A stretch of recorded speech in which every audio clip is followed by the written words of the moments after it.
Le sabbat terminé, Marie-Madeleine, Marie, mère de Jacques, et Salomé achetèrent des parfums pour aller embaumer le corps de Jésus.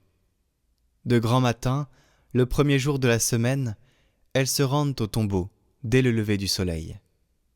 Elles se disaient entre elles : « Qui nous roulera la pierre pour dégager l'entrée du tombeau ?» Levant les yeux, elles s'aperçoivent qu'on a roulé la pierre, qui était pourtant très grande. En entrant dans le tombeau, elles virent assis à droite un jeune homme vêtu de blanc. Elles furent saisies de frayeur. Mais il leur dit : « Ne soyez pas effrayés.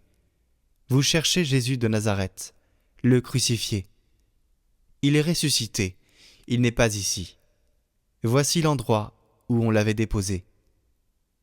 Et maintenant, allez dire à ses disciples et à Pierre : il vous précède en Galilée. Là, vous le verrez, comme il vous l'a dit. » Elles sortirent et s'enfuirent du tombeau, parce qu'elles étaient toutes tremblantes et hors d'elles-mêmes. Elles ne dirent rien à personne, car elles avaient peur. Ressuscité le matin, le premier jour de la semaine, Jésus apparut d'abord à Marie-Madeleine, de laquelle il avait expulsé 7 démons.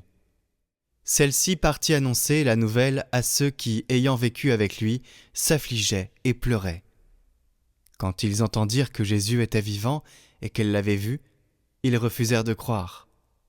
Après cela, il se manifesta sous un autre aspect à 2 d'entre eux qui étaient en chemin pour aller à la campagne.